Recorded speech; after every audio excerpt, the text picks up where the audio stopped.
Ali Mulu, who Honorable Chair, when I last passed by Kitui City, I heard is a prospective governor in the county of Kitui. And I would tell the people of Kitui, they would never have a better governor if that time ever came than the Honorable Makali Mulu. And he has done very well, not just as the vice chair to Honorable Shuria, together with Honorable Shuria in this debt committee, but also in our budget and appropriations committee. And let me take this opportunity to thank them, together with all the other members of the public debt committee, including the very agile and able member for Kinangop, the Honorable Kwenya Thuku, who has been a very active member of this committee and making sure that indeed they do their work in oversighting our public debt position in the country and making sure that they put the National Treasury on its toes and ensuring that the National Treasury, as they have put in this report, Honorable Speaker, the National Treasury is not only submitting all the reports that they ought to submit to the House, but also doing so in a timely manner. And Honorable Speaker, I have noted many of the observations and recommendations that the committee have made in their report. And particularly, Honorable Speaker, those that relate to the reports under Section 31, 1, and 3 of the PFM Act of 2012. And Honorable Speaker, these reports are indeed very critical, not just to the workings of the House and the Debt Committee, but also the Budget and Appropriations Committee, as well as the Finance Committee, because these reports will help to inform the House, and particularly these committees as they interact with the country's finances, the level of indebtedness of the country, and be able to measure whether in the subsequent financial year the country will be able to enter into more debt, into higher or lower levels of debt than it were in a particular year that the National Treasury should be reporting. Honorable Speaker, it is important, as the committee has noted in its recommendations, that these reports are brought to the House on a quarterly basis. Honorable Speaker, there is a reason why the drafters of the PFM Act of 2012 require that these reports are submitted on a quarterly basis, Honorable Speaker, because, as I mentioned, Honorable Speaker, the timely submission and consumption of reports by the House will help to inform ourselves and the country where we are in terms of our debt level, so that we don't find ourselves in a position where we continue getting into debt problems without knowledge, because we don't have timely and accurate information at the right time. Honorable Speaker, I must re-emphasize, as the committee has emphasized in its report, that the National Treasury, upon adoption of this report, must ensure that all these reports are submitted from the first to the fourth quarter of every year, in line with the fiscal or calendar year of our financial year, from July 1st to the end of June, Honorable Speaker. Honorable Speaker, I also particularly noted a recommendation by the committee that says that upon adoption of this report, the National Treasury should prioritize the sourcing and disbursement of concessionary finance.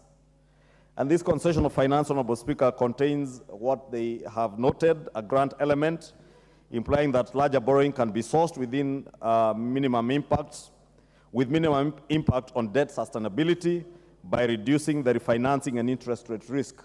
Honorable Speaker, I note this particular recommendation because, as it is today, we have had a problem, Honorable Speaker.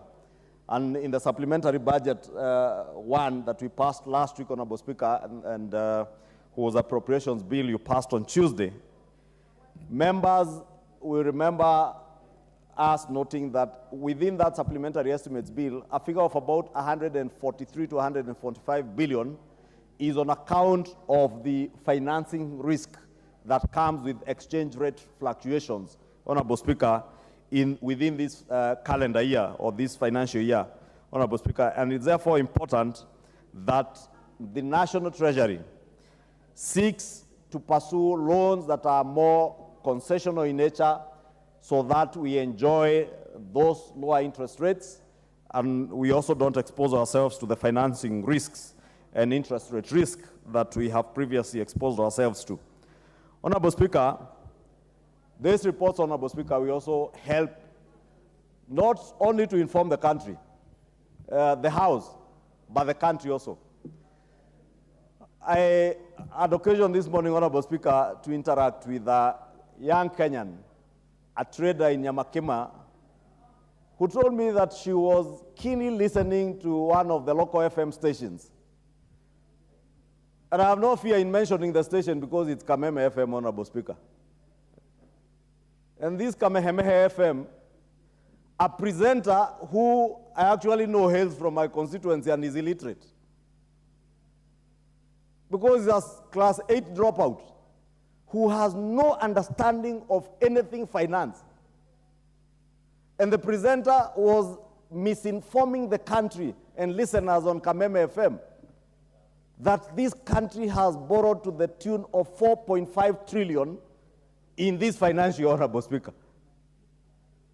And a young trader in Nyamakima had the logic to decipher that if our budget is in the region of 3-point-something trillion, there is no way the country would have borrowed 4.5 trillion within a period of 1 year.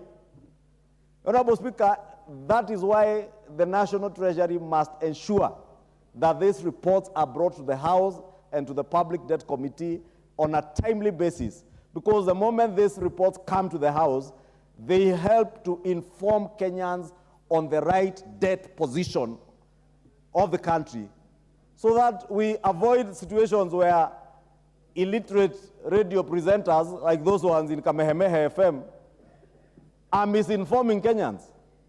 And Honorable Speaker, you would understand why a presenter, based on the ownership of Kameme FM, why a presenter would be intent on deliberately misinforming the country on the level of debt and the level of indebtedness that this current administration has gotten into, Honorable Speaker. And Honorable Speaker, factual and accurate information in accounting and in economics is critical in decision making. And even this House will not be able to make decisions. Even the National Treasury will not be able to make credible decisions without factual, accurate, and timely reporting and information at the right time, Honorable Speaker.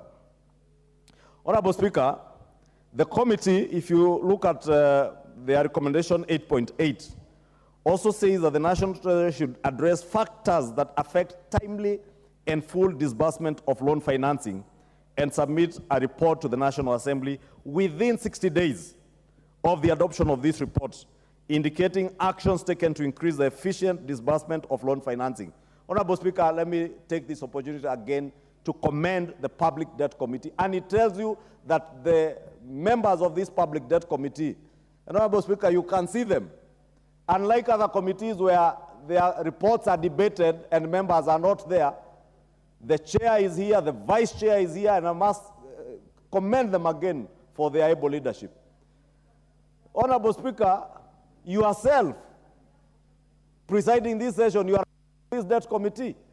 The Honorable Dawood is a member of this committee. The Honorable Kwenya Dhuku is a member of the committee.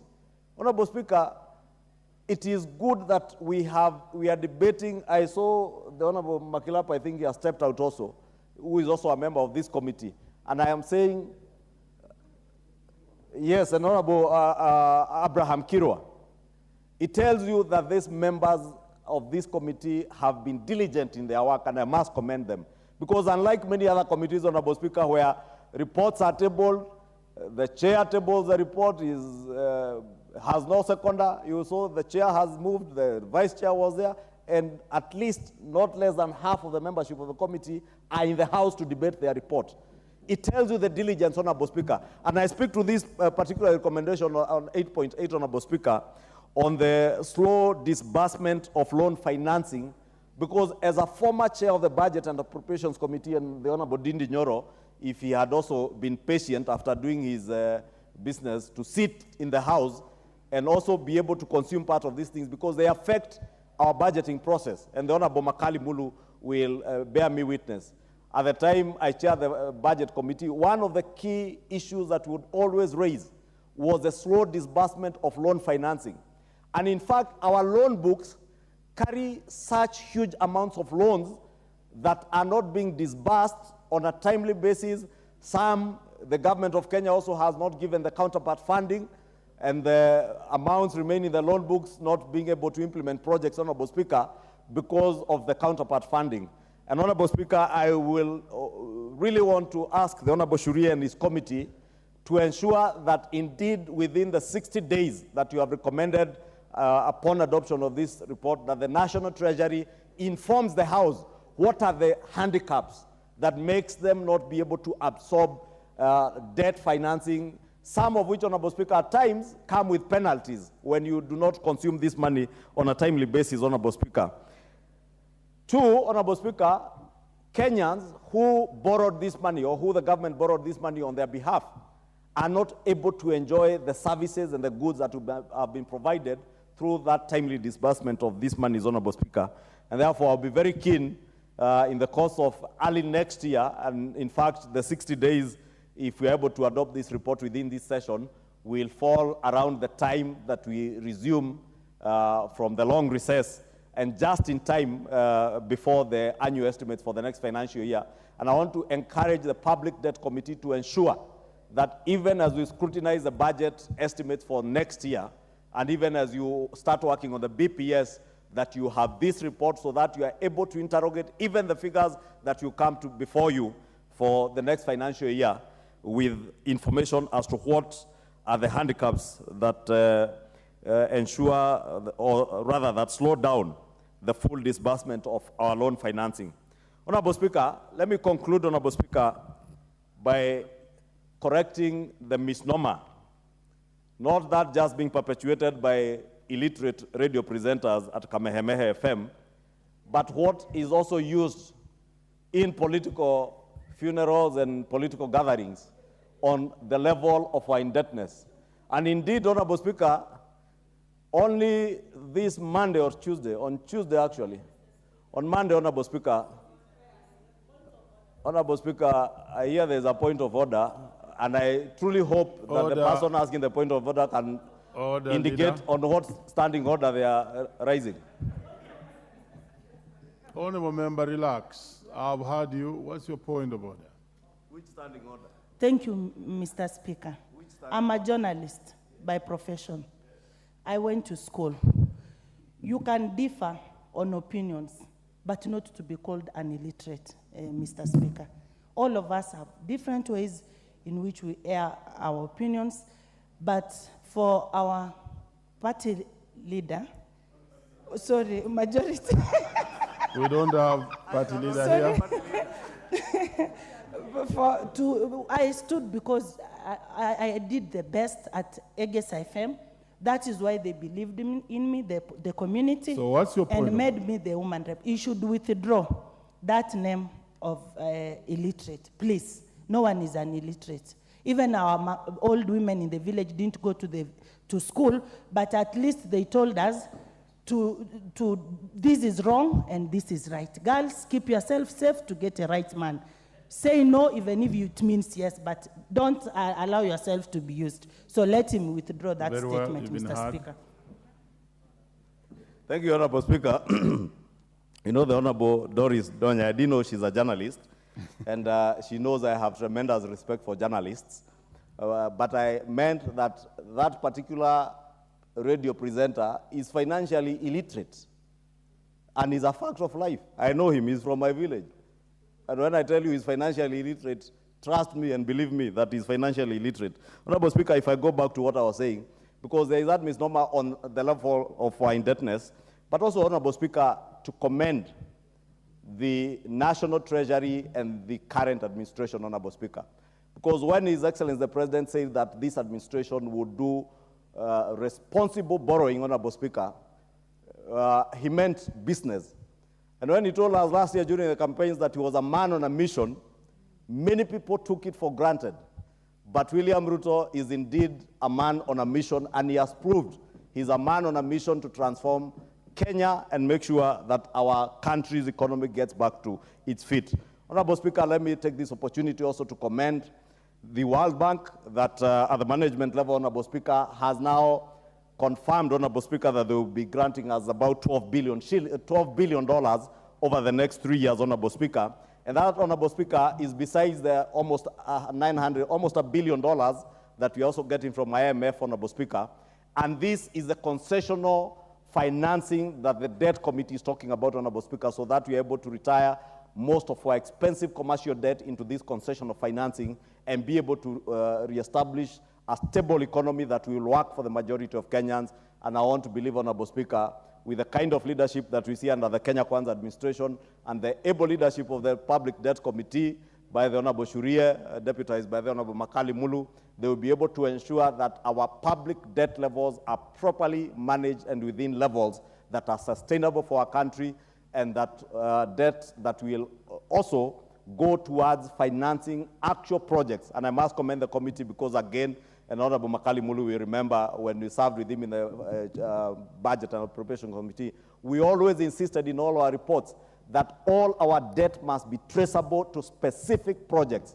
And I see the Public Debt Committee now being a standalone committee dealing with public debt. You should now be able to ensure that the National Treasury is able to specifically drill down each of the debts that we borrow in this country to particular projects and ensure that they are projects that have a return to the people of Kenya and projects that will be able eventually to be able to pay back the debt that we incur as a nation. Honorable Speaker, with those many remarks, I beg to support this report and ask members to support as I congratulate all the members of the Public Debt Committee.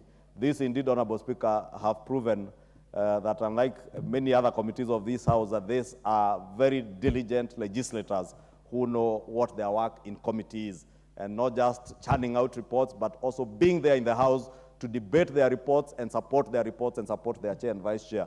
And I want to ask all our chairs to emulate the chair of the Public Debt Committee and the vice chair and the membership of the Public Debt Committee.